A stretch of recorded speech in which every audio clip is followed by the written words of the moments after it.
आज मैं इतिहास की पन्नों से एक ऐसी घटना को निकाल कर लाया हूँ जिसके बारे में बताऊंगा तो आपका रोंगटा, शरीर का रोम रोम खड़ा हो जाएगा। यह है जालियांवाला बाग हत्याकांड। जालियांवाला बाग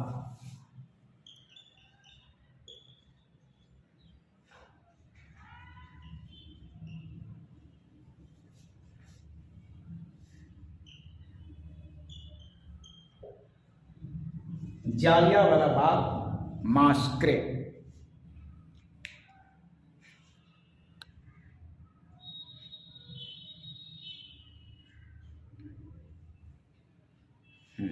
अब आपको दिखाई देगा। अच्छा, जालियांवाला बाग मास्क्रे। ये घटना 13 अप्रैल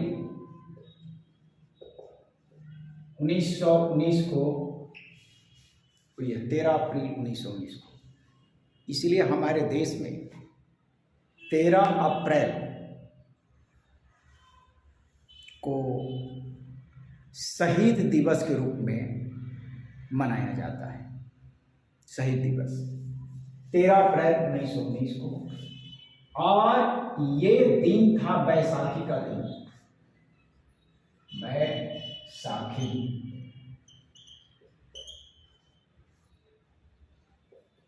बैसाखी का दिन था। जालियांवाला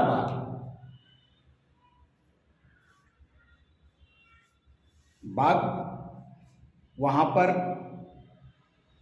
जो लोग गए हैं, हम तो नहीं गए हैं, जो लोग गए हैं वो लोग से हम पूछते हैं, चर्चा किए हैं। वसंत कुंज में, दिल्ली में कई बार हम पार्क में, हमारे साथ जो बहुत सारे स्कॉलर लोग, विद्वान लोग होते, तो शाम के वक्त या सुबह के वक्त चर्चा होती। कई बार जंतर मंतर पर 13 अप्रैल को हमारे पास इनविटेशन आया कि आज शहीद दिवस मनाना है, तो जंतर मंतर पर भी हम गए। तो वहाँ पर भी बहुत सारे लोगों से हमारे साथ चर्चाएं हुई। तो जो लोग वहाँ गए हैं, आज का कंस्ट्रक्शन तो अलग है। आज तो वहाँ बहुत ये स्मारक बना दी गई है और जो शहीद हुए हैं उनके नाम भी लिखा गया है। लेकिन उस समय, जिस समय 1919 में, आज़ादी से पहले बात ये समझिए, 1947 में हमें आज़ादी मिली है, उससे करीब करीब 27-28 साल पहले, 28 साल पहले जालियांवाला जो बाग है उसमें एक ही रास्ता था, एक ही रास्ता, और बाकी चारों तरफ से घिरा। और उस बाग में एक कुआं, वहीं पर 13 अप्रैल 1919 को बैठक चल रही थी। ये बैठक हुआ था, एक कानून है, नाम रखिएगा, रॉलेट एक्ट। ये कानून के विरोध में, रॉलेट एक्ट जो है, ये कानून के विरोध में वहां पर बैठक हो रहा था।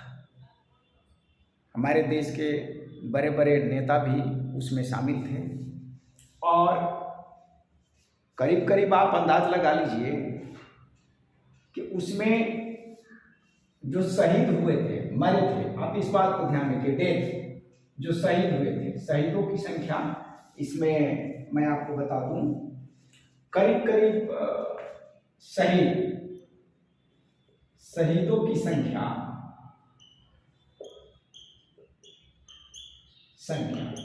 शहीदों की संख्या जो है ना, 400 के आसपास, राउंड फिगर में बता रहा हूं, 400 शहीदों की संख्या। और घायलों की संख्या 2000।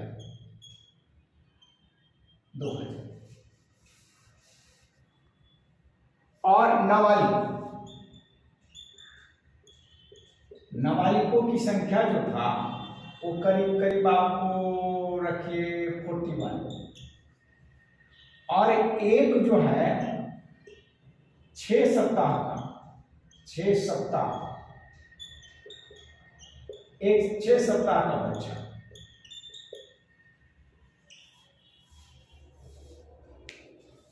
एक 6 सप्ताह का बच्चा भी उसमें शहीद हुआ था। अब कहानी की बात को समझिए, यहां से कहानी शुरू होती है। रॉलेट एक्ट, इसको काला कानून भी कहा गया।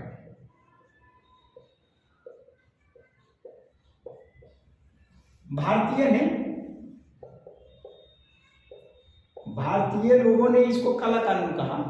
अंग्रेज के लिए तो ये गोल्डन कानून है।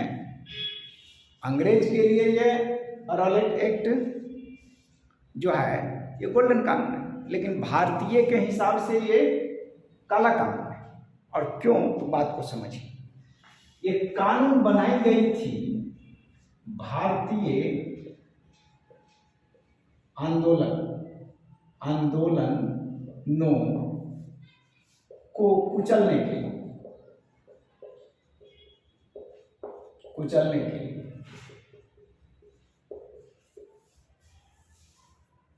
अब इसके बहुत सारे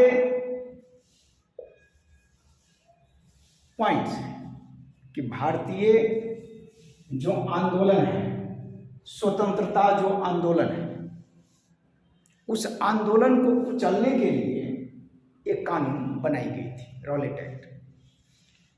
अब कोई भी भारतीय नेता आंदोलन नहीं कर सकता है, आवाज नहीं उठा सकता है, अंग्रेजों के खिलाफ बोल नहीं सकता है। यह कानून ऐसा था कि अंग्रेज किसी भी भारतीयों को पकड़कर जेल में बंद कर सकता था, विदाउट एनी एविडेंस, बिना प्रूफ का। आप अच्छे हैं, आप कोई आपराधिक काम नहीं किए हैं, आपके ऊपर कोई आपराधिक मामला नहीं है, आपने चोरी किए न डकैती किए हैं, एंड आफ्टर दैट, इसके बावजूद भी अंग्रेज चाहेगा तो आपको इस कानून के तहत आपको जेल में बंद कर देगा, आप पर मुकदमा चलाएगा।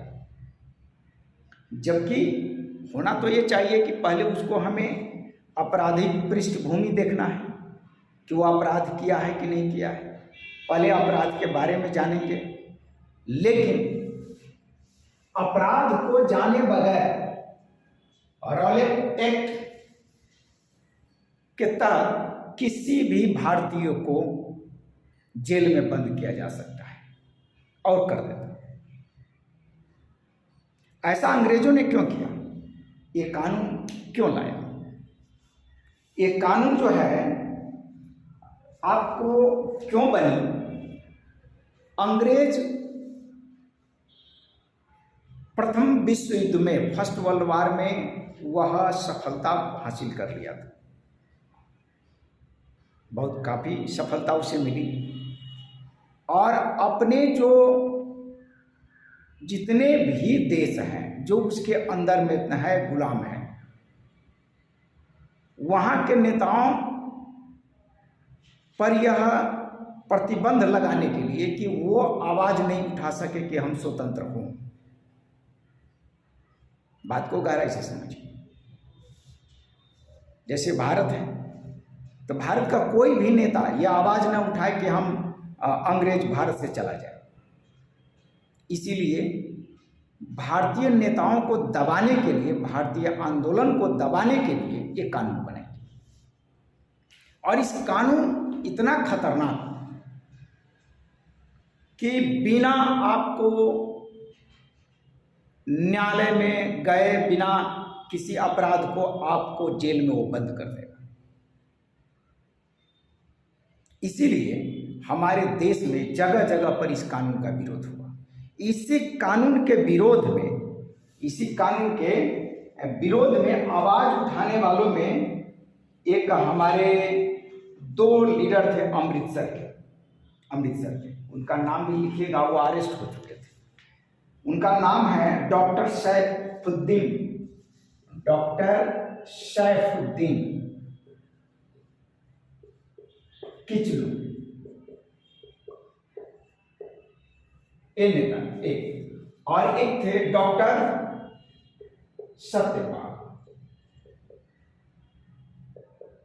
सत्यपाल जी। ये दोनों अरेस्ट हो गए थे। ये अमृतसर के बहुत बड़े नेता थे, कांग्रेस के लीडर थे। तो ये दोनों कांग्रेस के लीडर थे और ये अरेस्ट हो गए थे। तो इनको रिहाई के लिए और इस कानून के विरोध में कि भारत में एक कानून लागू नहीं हो, तो इस कानून के विरोध में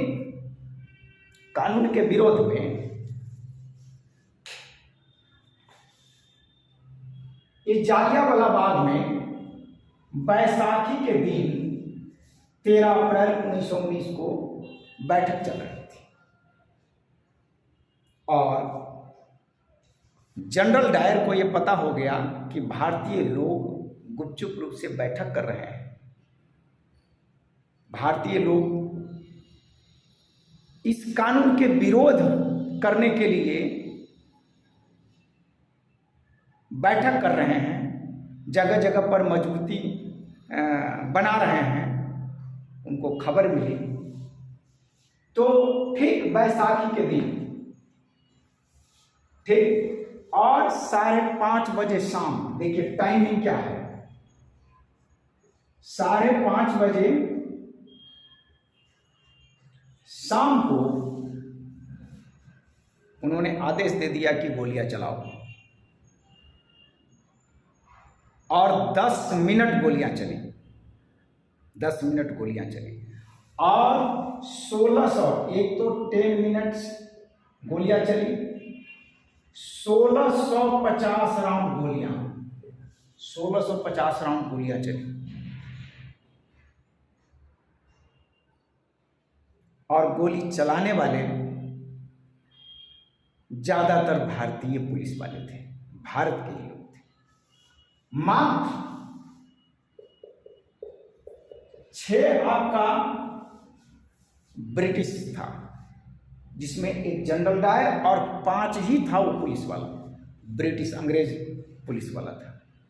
बाकी सभी भारतीय पुलिस वाले भारतीय लोगों पर गोलियां चला रहे थे। जनरल डायर जिस समय आदेश दिया गोली चलाने के लिए, और भारतीय पुलिस ही भारतीय नेताओं को, भारतीय पब्लिकों को, भारतीय जनता को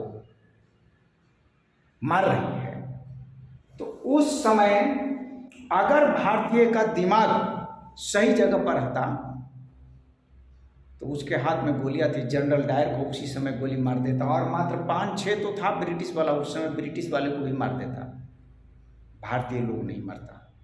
लेकिन आप अंदाज लगा लीजिए, 400 भारतीय शहीद हुआ था उसी समय। हालांकि ब्रिटिश वाला जो है 400 नहीं मानता है, ब्रिटिश वाला कहता है कि 300 के आसपास में उसका रिकॉर्ड है कि 300 शहीद हुआ है, जबकि 400 शहीद हुआ है और घायलों की संख्या 2000 घायल हुआ। अब ब्रिटिश वाला इसको क्या कह रहा है कि 200 ही घायल हुआ है। ब्रिटिश वाले के डायरी में जो रिकॉर्ड है उसमें वो कह रहा है कि 200 घायल हुआ है, जबकि अमृतसर में स्थानीय लोगों का जो कैलकुलेशन हुआ उसमें 2000 लोग घायल है और 400 के आसपास में शहीद हुआ है। उन शहीदों का नाम भी लिखा गया है, आज आप जाएंगे वहां तो उन शहीदों का नाम भी लिखा होगा। नाबालिग उसमें जो 15-16 साल के एज का था, उससे कम का था, उसमें 41 शहीद हुआ है, मरा है। और एक उसमें 6 सप्ताह का बच्चा, 6 सप्ताह का मतलब क्या हुआ, 1.5 महीना, एक 1.5 महीना का बच्चा भी शहीद हुआ है। और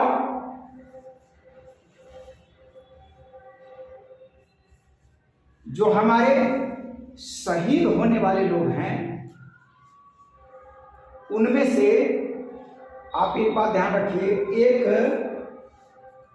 जालियांवाला बाग में कुआं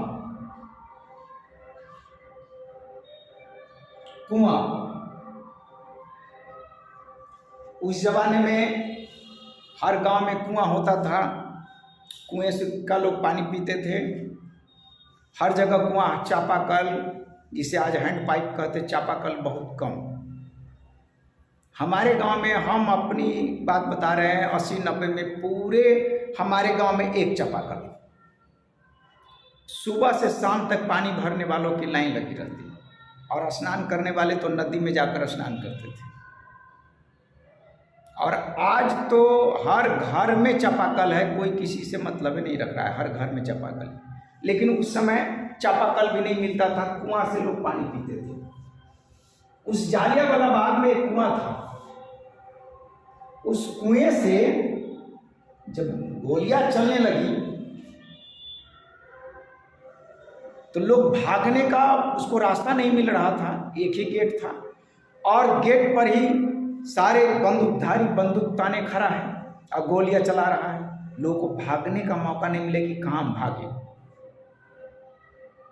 दीवार बहुत ऊंची है, मुश्किल है निकलना, तो लोग कुआं में कूद गए। कहा जाता है कि कुआं लाशों से भर गया था। 120 लाश सिर्फ कुआं से निकला, 120 लाश सिर्फ कुआं से निकली। उनमें, इन सबों में शहीद होने वाले एक आपके उधम सिंह का नाम आता है, जिन्होंने, उधम सिंह, जिन्होंने अपनी आंखों से इन शहीद होने वालों को देखा। वो नाबालिग थे। उधम सिंह को भी गोलियां लगी, उधम सिंह, इनको भी गोलियां लगी, लेकिन ये बच गए। लेकिन इनके दिमाग में एक बात बैठ गया कि जिस जनरल डायर ने हमारे इतने भारतीयों को मार गिराया, उस जनरल डायर को मैं मारूंगा। और ठीक उधम सिंह इसके लिए तैयारी करने लगे।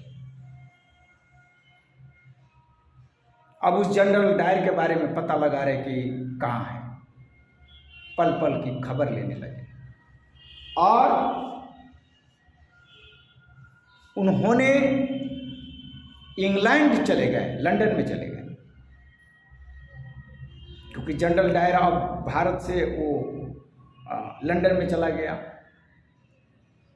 और एक कॉलेज में फंक्शन हो रहा था, और इसकी भी बड़ी कहानी है कि उधम सिंह कैसे वहाँ गए, कहाँ से पैसा लाए, कैसे वीज़ा बनाए, कैसे साइकिल की दुकान में काम किए।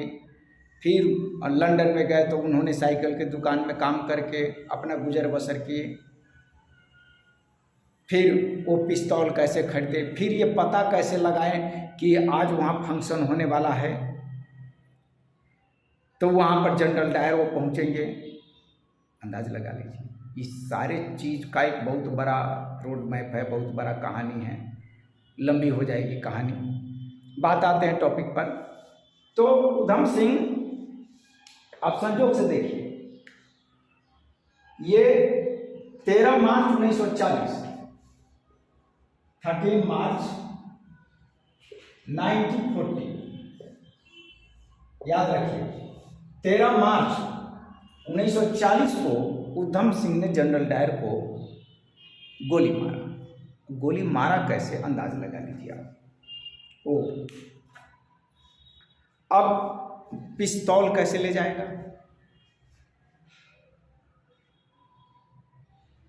बड़ा मुश्किल है ले जाना। और मंच पर पिस्तौल ले जाएंगे, मंच पर खड़ा है, उसको गोली मारना है।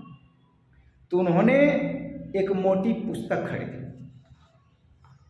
और उस पुस्तक में पिस्तौल रखने का जो साइज होता है, उस साइज के हिसाब से उन्होंने खाका बनाया, खांच बनाया उधम सिंह।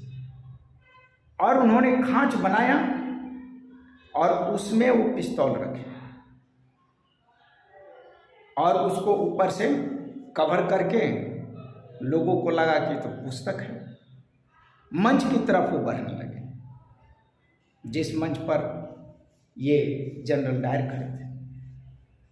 और वहाँ पर गए, अब उनको लगा कि सारे लोगों को लगा कि भाई तो ये तो पुस्तक कहीं हो सकता है किसी को देने जा रहे हो, या पुस्तक है, इसमें क्या है। उस समय उतनी जांच पड़ताल नहीं होती थी। जांच पड़ताल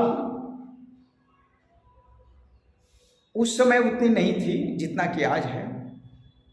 जनरल डायर को वह सामने से वो रिवॉल्वर निकाला, रिवॉल्वर, और सामने से उसको गोलियां मारी।